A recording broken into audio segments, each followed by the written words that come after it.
Sabrina Ali Benali, médecin sur les soins d'urgence à domicile. Donc l'exécutif dit que tout est prêt. Dans le même temps, il est vrai qu'on annonce que les pompiers se mettraient en grève à partir de mercredi parce qu'ils craignent de devoir faire face à tous ces appels une fois que les services d'urgence seront sursollicités. Est-ce que ça veut dire qu'il faut craindre finalement, malgré ce que dit l'exécutif, une pagaille dans la semaine ? Mais alors une pagaille, d'abord c'est déjà la pagaille. Je veux dire, on est partout à 200% de nos capacités déjà. Donc là, de dire tout est prêt, d'abord c'est nous on n'a pas attendu la canicule.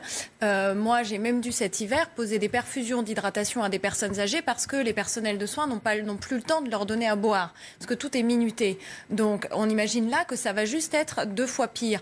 Mais j'aurais surtout aimé que Madame Buzyn n'ait pas besoin qu'on ait un thermomètre à 40 degrés pour se soucier de la vie des gens parce que les morts dans les brancards en attendant des urgences, ils ont déjà lieu et depuis des mois. Ça veut dire que vous craignez, vous, une catastrophe dans les services d'urgence ? La catastrophe, elle a déjà lieu dans notre pays, madame. Des gens meurent sur des brancards des urgences.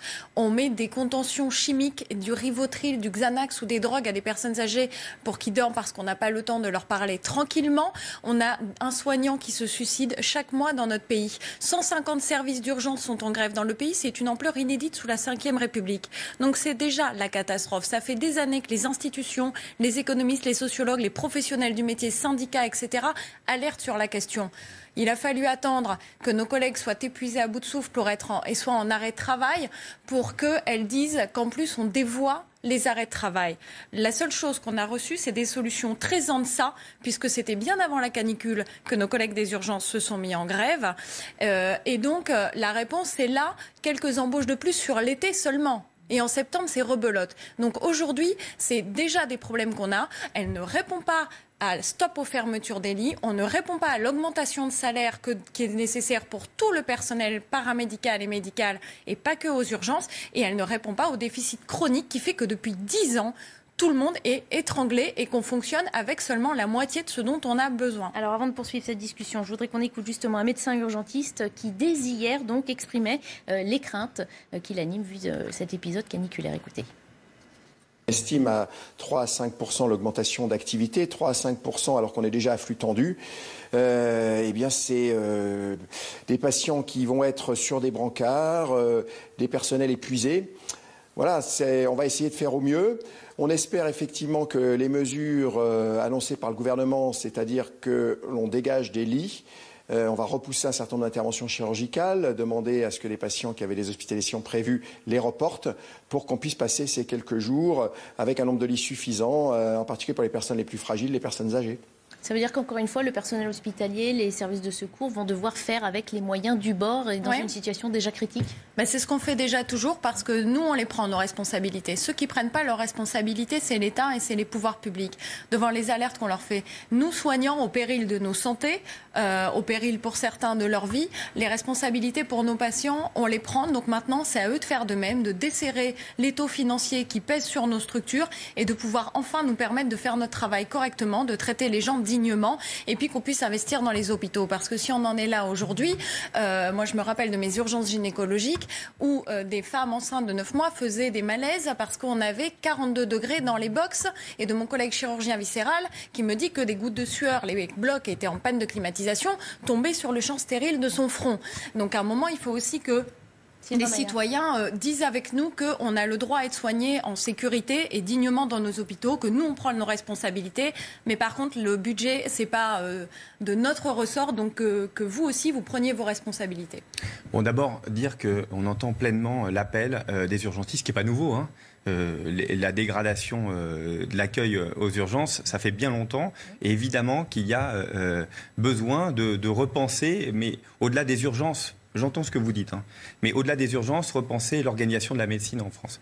Il y a, vous êtes député de la majorité. Et c'est pour ça que je vais aller jusqu'au bout de mon propos. Vous pourrez le commenter et évidemment vous en plaindre. C'est l'habitude.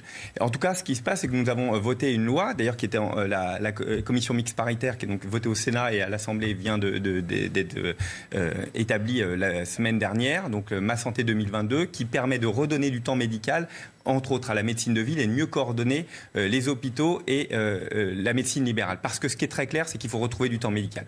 On a un vrai souci, entre autres le numerus clausus qu'on a levé. On a voté, d'ailleurs les Républicains l'ont voté aussi à quasi l'unanimité l'unanimité, en tout cas de l'Assemblée nationale, qui permet de redonner des médecins, mais à moyen terme. À moyen terme. En fait, là, on a des gens qui ont fait J'ai juste terminé dessus. On me demande. Oui, je voulais savoir quelle pensée. Pardon, juste terminer là-dessus. Moi, j'entends l'urgence et je trouve que les exemples que vous prenez, évidemment, sont choquants. Vous avez expliqué un détail et je ne remets absolument pas en cause du tout vos propos. La seule chose, c'est que évidemment, on hérite d'une situation qui est compliquée. La ministre a mis aussi pour l'été des moyens supplémentaires, un peu plus de 15 millions. De la politique, on est dans une semaine et très clairement, oui, mais non, mais le mois d'août, le mois de juillet, mois d'août fait partie aussi de ce qu'il faut avancer là-dessus et de faire en sorte de retrouver du temps médical. C'est la loi qu'on vient de voter et qu'il faut mettre en application le plus rapidement possible parce qu'il faut réinventer la médecine et la coordination. Quand on vous dit que quand un bon médecin, quand on lui dit qu'un patient est en arrêt cardiaque, il ne fait pas son régime diabétique pendant 2 ans. Et là, c'est ce que vous êtes en train de me dire. Après, vous mangerez des fruits et des légumes, on verra. Moi, je vous dis que je suis en train de masser un patient qui fait un arrêt, que j'ai besoin d'adrénaline maintenant. Et ça fait 3 semaines qu'on nous dit « Mais vous savez, 2022, non, là, c'est maintenant ». Donc il faut desserrer les taux et c'est maintenant. Mais j'entends ce que vous dites. La seule chose, et c'est pas moi, c'est national. Ce serait extraordinaire s'il y avait une baguette magique. Mais vous en avez déjà eu. La baguette magique, vous l'avez eu pour supprimer l'ISF. Quand vous voulez la baguette magique, vous la trouvez. Vous êtes capable de créer des médecins en un quart d'heure. Écoutez, montrez-les-nous et avec grand plaisir.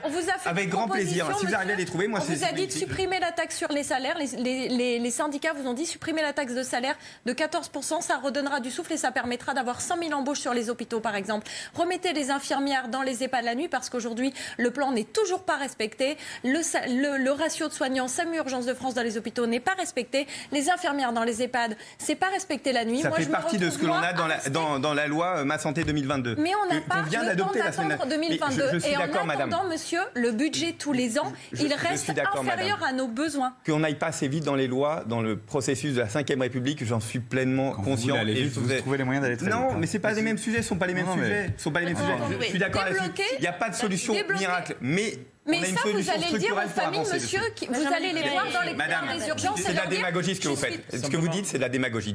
Allez voir les familles, c'est de la démagogie, madame. Ce que vous dites tout à l'heure, ce que vous êtes en train de dire, c'est exactement de la démagogie. Allez voir les malades et dites-leur ça. Madame, c'est de la démagogie. Entendre que c'est de la démagogie quand quelqu'un expose la dureté de la situation aujourd'hui dans laquelle vous êtes responsable. C'est la réponse, madame. Dire que c'est de la démagogie, chez moi, ça montre bien le mépris et le cynisme de ce pouvoir vis-à-vis aujourd'hui de ceux qui demandent simplement des conditions dignes pour faire leur travail. Mais ils ont raison. Sauver des vies. Et vous dites là, c'est complexe, c'est 2022, etc. Et quand vous voulez trouver la baguette magique pour supprimer l'ISF, quand vous voulez trouver la baguette magique pour faire des cadeaux à vos amis, là vous la trouvez tout de suite. Là on vous demande pas la baguette magique, on vous demande les moyens nécessaires pour aujourd'hui qu'on puisse soigner dignement dans l'hôpital public. Juste un point, vous voyez pourquoi notre pays va pas bien?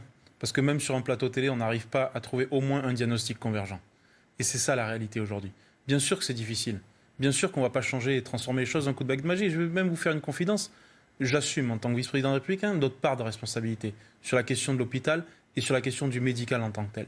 Oui, effectivement, c'est un problème qui ne date pas d'aujourd'hui, qui date même d'hier et même d'avant-hier.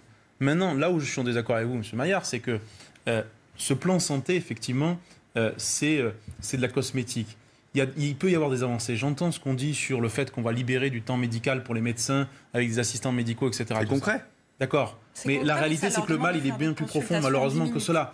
Je connais bien la situation à la fois dans les hôpitaux publics et à la fois dans les EHPAD en France. Et effectivement, il nous faut faire la révolution sur ce sujet. Pas une révolution tranquille, mais en tout cas qui permet d'agir concrètement sur les choses.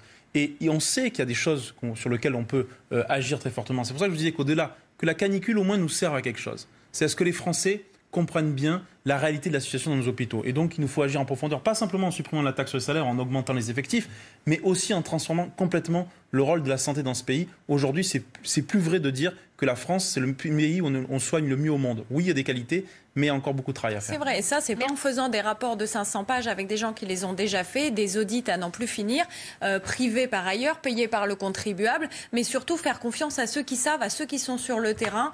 Et nous, les propositions, on les a, il faut demander aux gens. Merci.